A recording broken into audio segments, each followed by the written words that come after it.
guerre. Tu peux tout faire dans ta vie.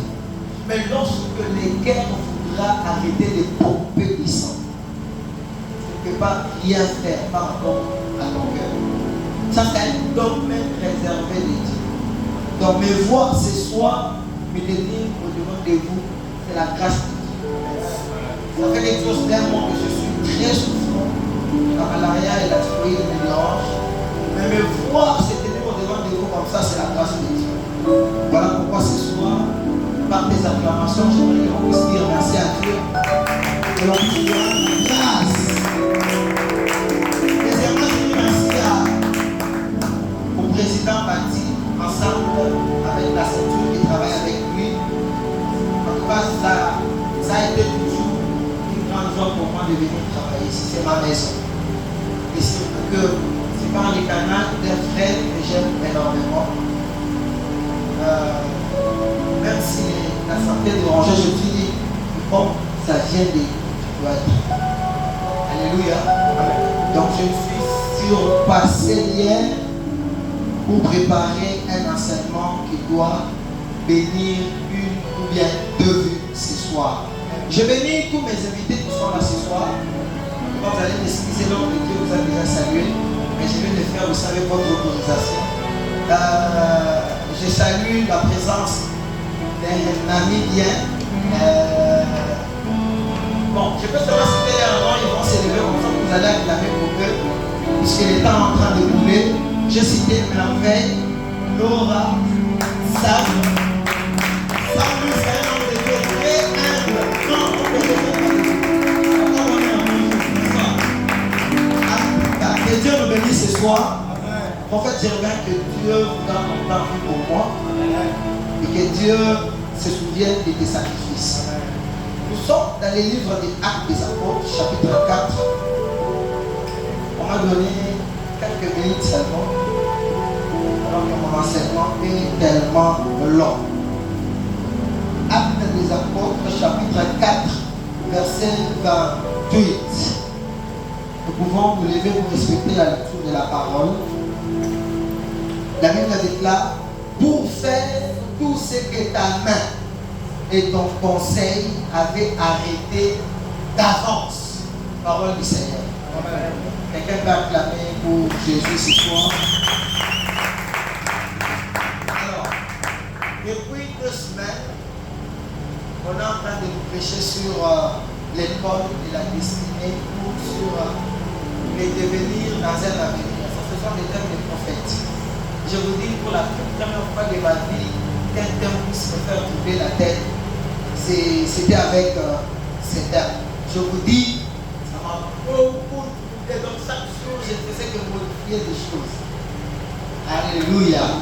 Vivre avec des prophètes ou travailler avec des prophètes, ça n'a jamais été facile. Alors, il m'a été recommandé de parler sur les combats, donc le combat au pluriel du devenir. C'est ça mon sous-thème de ce soir. Alors, avant d'aller plus loin, j'aimerais que l'on puisse comprendre ensemble sur quoi les devenirs.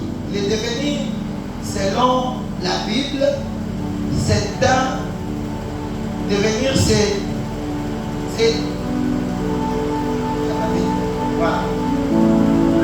voilà, c'est un plan de Dieu sur toi, plus que tes choix et tes décisions. Et devenir, c'est un plan que Dieu a prévu sur ta vie, mais qui ne va pas se réaliser seulement avec la volonté de Dieu, mais qui va se réaliser aussi à travers tes choix et tes décisions. Alors, deuxièmement, devenir veut dire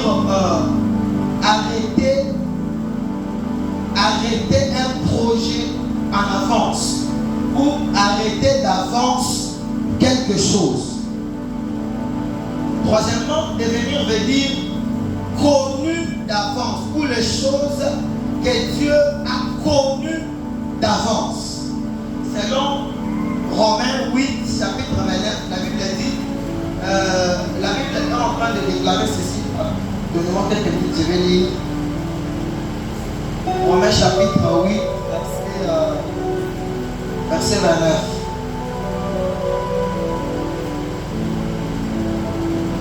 Romains 8, verset 29.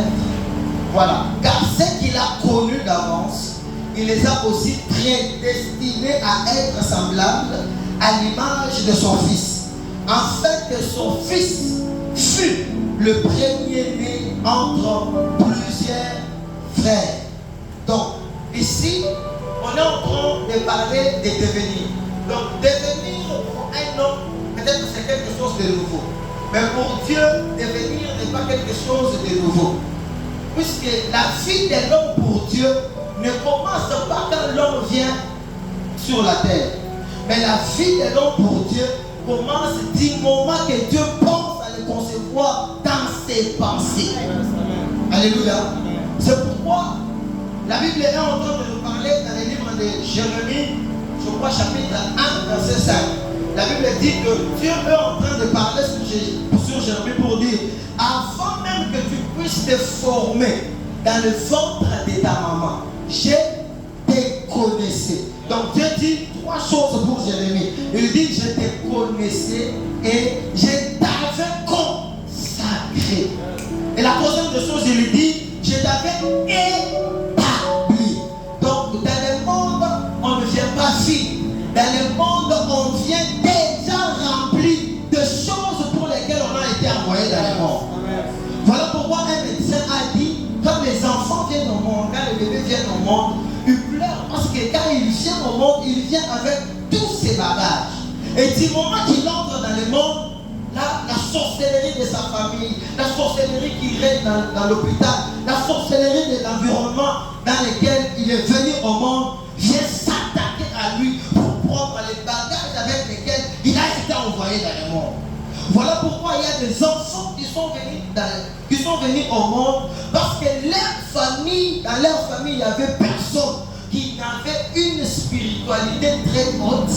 Et parce que la spiritualité ne pesait pas sur la sorcellerie, ni sur la magie, ni sur l'occultisme, voilà que certains enfants sont venus au monde très étoilés. Mais parce qu'il n'y avait personne qui pouvait couvrir leur étoile, qui pouvait protéger leur bagage, c'est comme ça que la plupart des enfants ont perdu les bagages avec lesquels ils sont venus dans le monde, dans la maternité. Alléluia.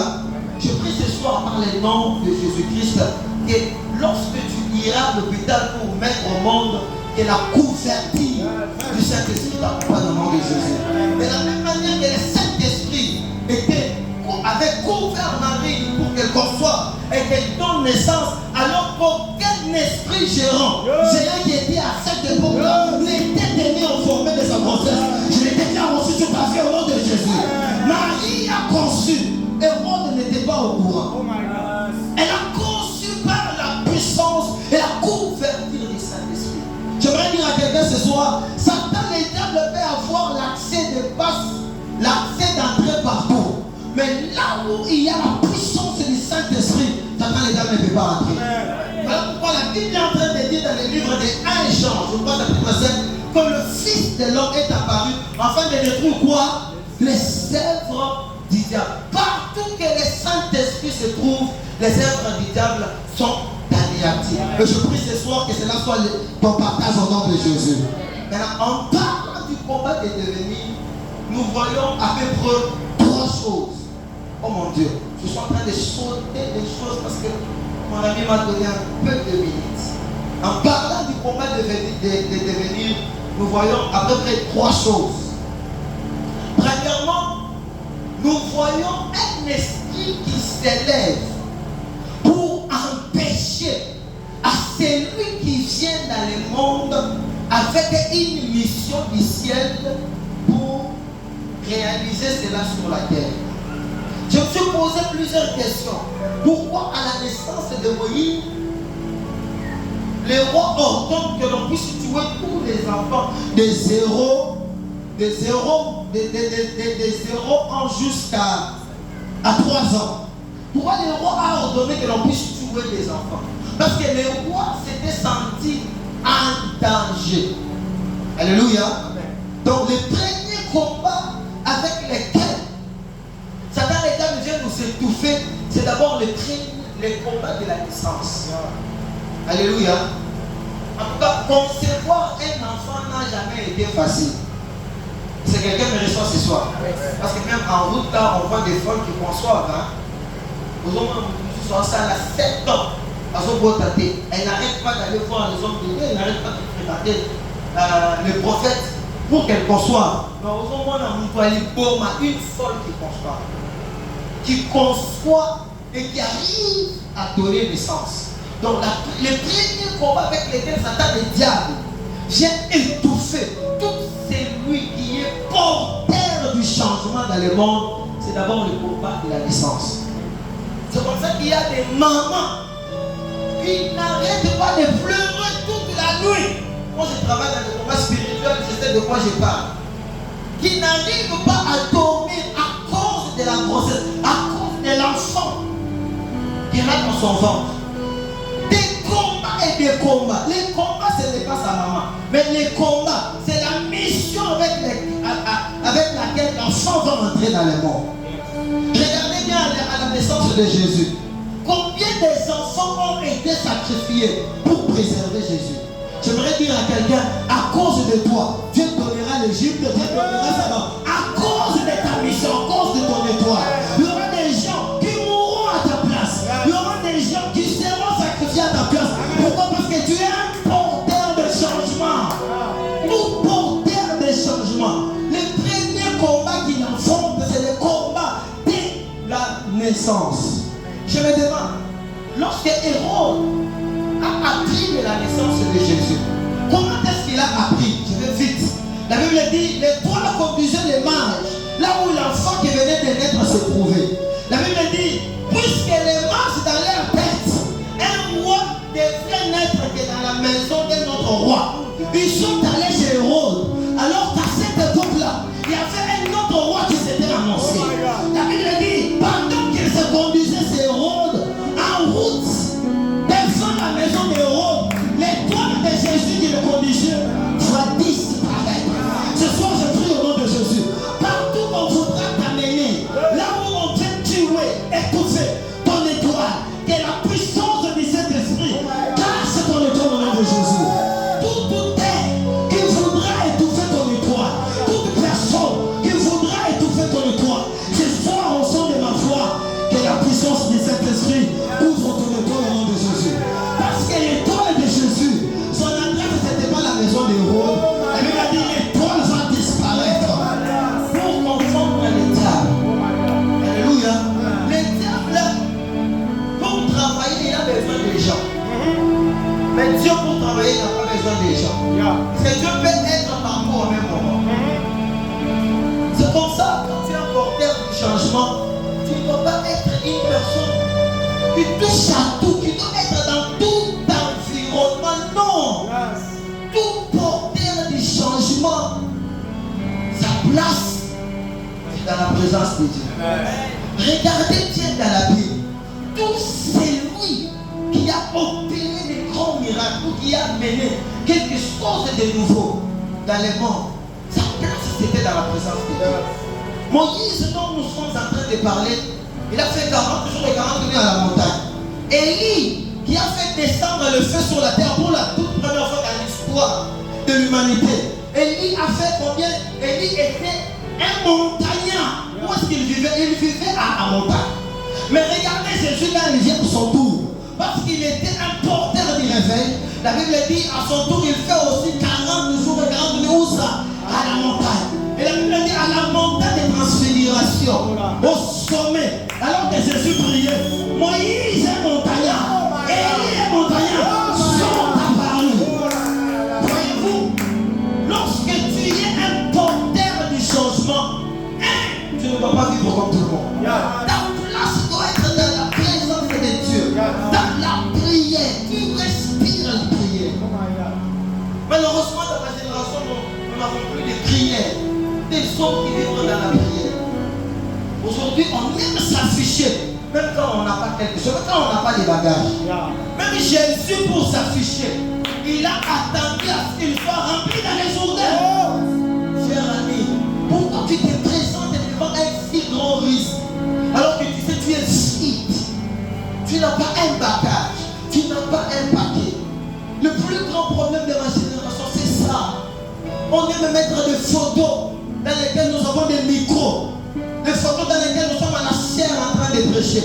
Est-ce qu'en réalité, tu as fait une rencontre avec Dieu? Une rencontre personnelle avec Dieu. Tout celui qui a fait des grandes choses, qui a mené le changement dans le monde, il a fait une rencontre avec Dieu. Et il n'arrêtait pas de poser la même question. Moïse dit à Dieu, je n'ai pas un langage facile. J'ai un langage difficile. Quand Dieu nous appelle pour nous envoyer, pour que l'on change de choses dans le monde, on doit toujours lui présenter mon fait. Je n'ai pas je ne saurais pas les faire. Regarde-toi, tu as commencé sans que Dieu n'était. Alléluia. Amen. Il faut attendre et devenir. Oh mon Dieu. Parce que c'est le devenir qui te donne à bouger le monde avec Dieu. Yes. Alléluia. Écoutez cet exemple. Lorsque tu rencontres un aigle devant une mireille qui ne sait pas quoi faire, le problème ce n'est pas son créateur, mais le problème c'est son formateur. Alléluia. Normalement, un aigle a des ailes pour voler. Mais est-ce que devant une mireille, l'aigle doit se plaindre? Est-ce que l'aigle doit se plaindre? Mais tu as des ailes pour voler. Aujourd'hui, dans ma génération, malheureusement, on ne fait plus apprendre. On ne fait plus attendre les temps de devenir. Même la chenille pour devenir les papillons, elle attend le processus. Un jour, un enfant a regardé les papillons et puis il a dit, quand la chenille regarde les papillons, elle a aussi envie de s'envoler. Mais il ignore que les papillons là, c'est la chenille qui est devenue, qui a rencontré les devenirs. Donc aussi longtemps que tu ne vas pas accepter que Dieu te remplisse, que Dieu te forme, je te dis une vérité. Le monde ne t'acclamera jamais. Le monde ne sera jamais derrière toi. Regardez dans la Bible le roi Saül qui est devenu roi par le choix des hommes. Il n'est pas passé par la formation. La Bible dit qu'il a fini sa mission, sa tête dans la maison de Dagon. Mais regardez David qui a été choisi par Dieu, qui est passé par la formation. Il a fini sa mission avec la tête de Goliath entre ses mains. Lorsque tu passes par la formation, ce qui a terrassé les autres, ça ne sera pas un problème pour toi. Amen. Voilà pourquoi dans ma famille, j'ai dit toujours à mes frères que comment on ça la communauté de Moroté. On ne peut pas faire des choses de la même manière. Moi, je suis un homme spirituel. Voyez-vous? Et je sais comment je marche avec Dieu. Quand Dieu ne me dit pas de sortir, je me cache. Alléluia. Le deuxième combat que nous allons voir ce soir, qui est devenu, c'est un combat de fréquentation. Alléluia. C'est un combat de fréquentation. Il y a des gens qui sont appelés à devenir de grandes personnes. C'est-à-dire qui sont appelés à devenir des grands hommes. Mais parce qu'ils font de mauvaises fréquentations. Oh mon Dieu. Parce qu'ils font de mauvaises fréquentations, vous allez voir que la personne qui était appelée à faire des grandes choses, elle ne va même pas atteindre le deuxième niveau de ce qu'elle devrait faire. Donc, les personnes que nous fréquentons sont des personnes qui détermineront aussi notre devenir. Voyez-vous? Donc, le deuxième combat qui peut t'empêcher de devenir ce que Dieu a prévu pour toi, ce sont les fréquentations. Si les fréquentations n'étaient pas quelque chose de mauvais, le français n'allait pas dire que je crois que j'ai dit ça quelque part.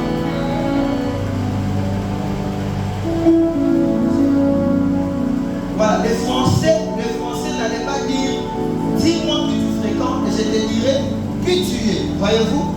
Et la Bible est en train de dire à 1 Corinthiens chapitre 15, verset 33, ne vous y trompez pas. Les mauvaises compagnies corrompent les sanctification ou habitude. Tu vois quelqu'un qui a commencé l'année avec la présence de Dieu, avec la sanctification, avec la crainte de Dieu.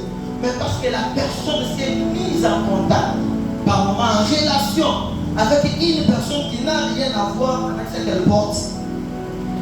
La personne qui ne faisait pas des choses, qui ne cadrait pas avec la parole de Dieu, la personne commence à toucher tout. Alléluia. Tout celui qui porte les changements pour le monde, il doit avoir la vie des interdits. Regardez Joseph dans la maison de Potiphar. Potiphar dit à Joseph, je te permets de toucher à tout, mais sauf à ma femme. Une véritable chrétienté, c'est celle qui ne te permet pas d'être partout, de toucher à tout. Le sérieux problème dans ma génération, on aime beaucoup parler de Dieu, les dieux pour qui on n'a pas une bonne relation, on n'a pas une bonne communion. Tu trouves quelqu'un qui accepte de sacrifier sa relation ou bien sa communion avec Dieu à cause de la cuisse d'une femme. On trouve un héros, un guerrier de naissance, Samson, qui a déposé sa tête sur la cuisse d'une femme. Alors que le peuple t'attend là-bas pour le délivrer. Mais toi, tu as posé ta tête sur la cuisse d'une femme. Que Dieu nous bénisse ce soir. Je savais déjà que tu n'allais pas dire Amen. Voilà pourquoi Dieu, avant de créer l'homme, il a d'abord créé des endroits géographiques. Dieu sait que l'homme ne peut pas tenir debout partout. Voilà pourquoi avant de l'envoyer dans le monde, il lui a créé un cadre approprié à sa taille et à sa domination. Ce cadre-là, c'était le jardin d'Éden. Le jardin d'Éden, l'homme était le plus fort. À tel enseigne qu'il pouvait commander même aux animaux de bouger, les animaux bouger. Mais lorsque le diable a vu cela, le diable a dit non, on a pris ma place, on a donné à l'homme. Puisque le diable a été formé de la poussière de la terre. Mais puisque l'homme a été formé de la poussière de la terre, et c'est la même poussière de la terre que l'on donne comme nourriture au diable, comme habitation au diable. Voyez-vous? Donc tout homme qui a été formé par la poussière de la terre, qui n'a pas le souffle du Tout-Puissant en lui, il est nourriture pour le diable. Ainsi Anne déclare, les pauvres ne doivent pas demeurer dans la poussière. Pourquoi? Parce que là-bas le diable va les récupérer et les manger. Donc si tu veux quitter, si tu ne veux pas entrer dans la poussière, apprends à conserver Dieu, à marcher dans la crainte de Dieu. Tu es un enfant de Dieu. Par moment, je me pose la question, comment tu arrives à toucher à la bouteille de l'alcool? Tu es un enfant de Dieu, tu viens prier avec nous ce soir. Même demain, tu seras encore là. Je me demande comment tu arrives à embrasser ton fiancé. Nous savons tous que le premier baiser que l'on doit se donner, c'est devant les parents de la femme, les parents de l'homme, et même devant l'église. Mais vous le faites déjà en secret, vous savez que c'est contre la parole de Dieu. Quelqu'un d'autre me dit, est-ce que donner un bisou à une femme, c'est un péché? Non. Attention, tout ce qui mène au péché, c'est un péché. Ça mène au péché. Tu te perds alors que Dieu t'attend avec une grande mission. À cause des fréquentations, tu commences à te perdre. Regardez un héros. Parce qu'il s'est mis en relation avec une Delilah. On a vu un grand homme tomber. Ce qui faisait sa force, c'était quoi? C'était les cheveux. À cause de sa fréquentation, sa relation avec Delilah, il va libérer les secrets. Et puis un jour, on va couper ses cheveux. Oui, quelqu'un va dire oui, les cheveux ont repoussé après quelques temps. Les cheveux ont repoussé, mais sa vision était partie. Amen. Avance. Les cheveux représentent la puissance. Et les yeux représentent la vision. Amen. Toute puissance de sa vision, c'est une autodestruction. Voilà pourquoi Samson a tué ses ennemis et il s'est tué aussi lui-même. Pourquoi? Parce qu'il n'avait pas la vision. Ce soir, veille sur tes fréquentations. Dieu t'appelle à des grandes choses. Tu n'es pas n'importe qui pour te mettre en relation avec n'importe qui.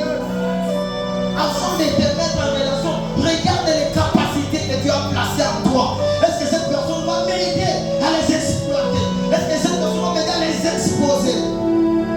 Non, je suis déjà amoureuse. Et il y a des jeunes, est-ce que les jeunes peuvent clamer ce soir, s'il vous plaît?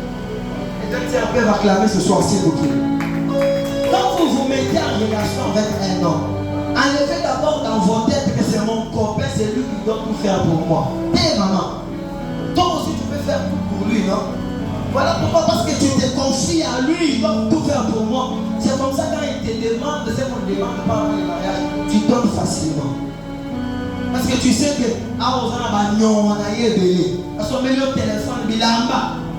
Tu regardes, tu dis, mais si je refuse, il va arrêter de m'acheter ces choses. Ce soir, il est temps que tu t'élèves pour devenir. C'est à quoi tu as été envoyé dans les morts.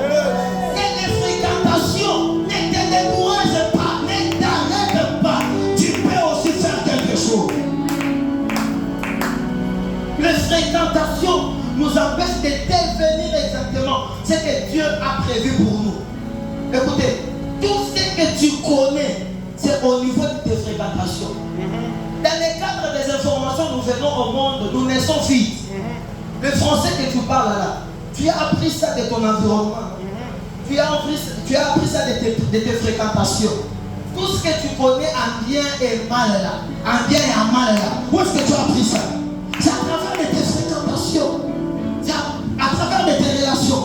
Voilà pourquoi si tu ne veilles pas sur tes fréquentations, tu seras influencé et ton devenir sera dérouté.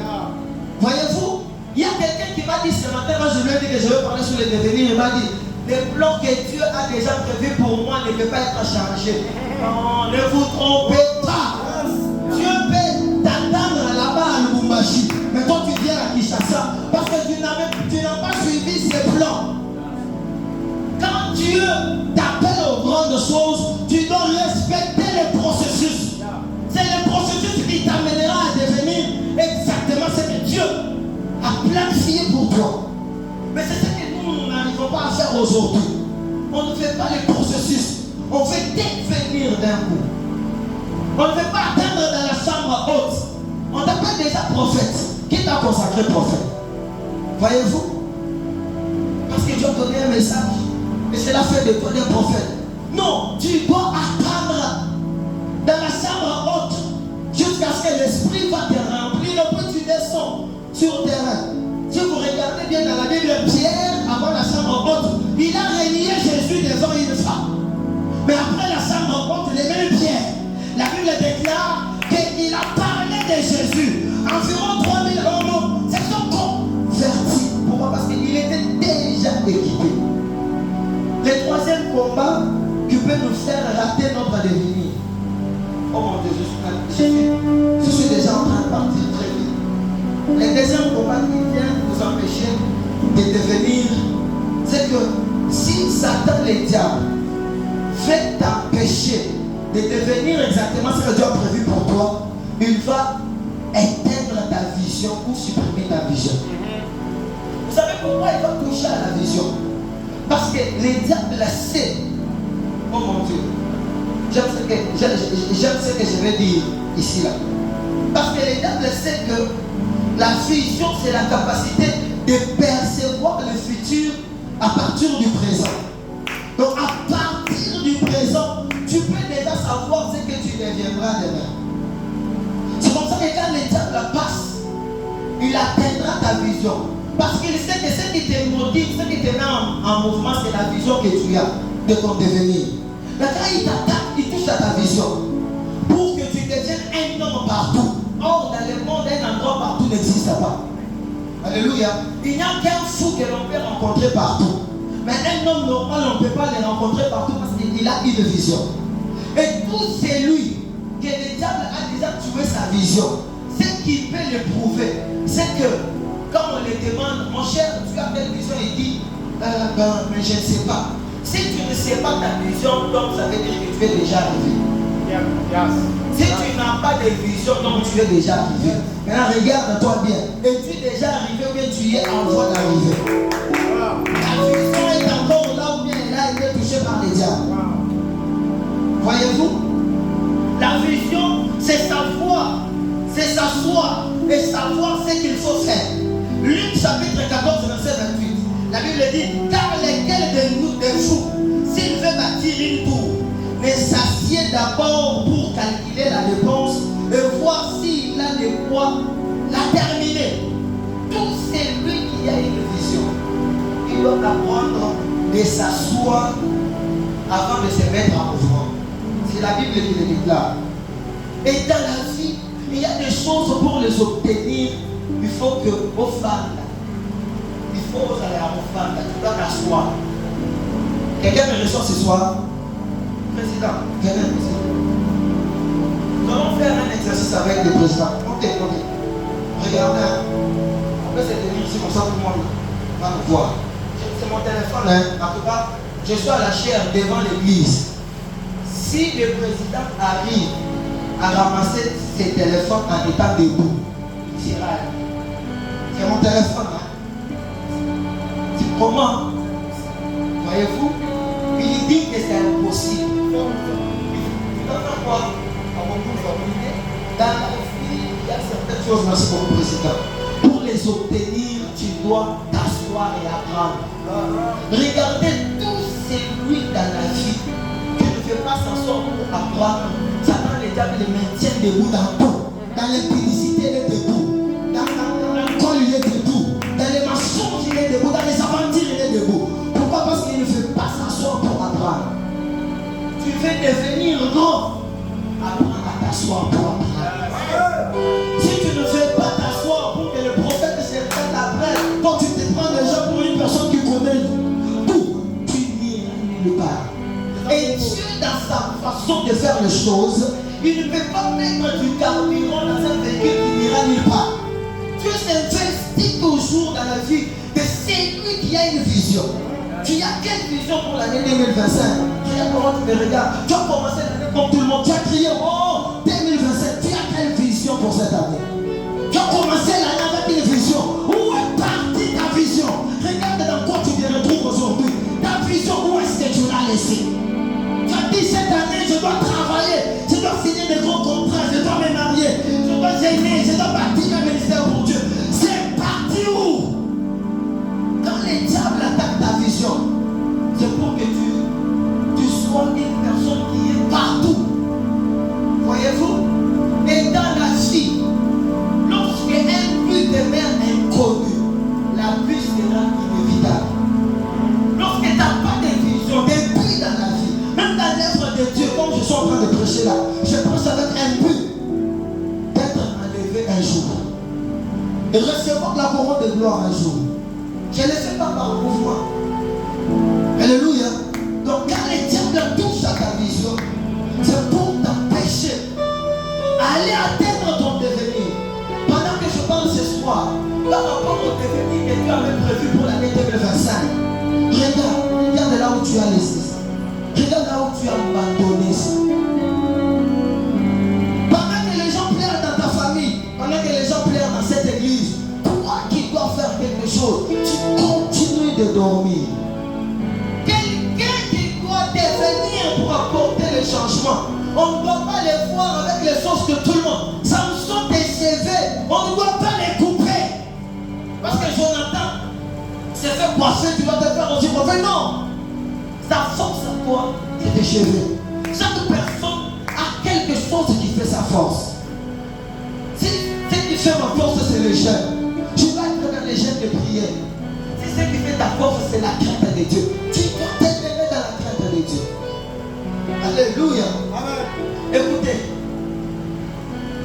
dans ma génération, tout le monde va être debout.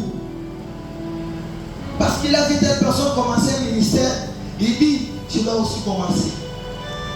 Parce qu'il a vu telle personne devenir travailler quelque part, il veut aussi déjà devenir. Le temps peut déjà.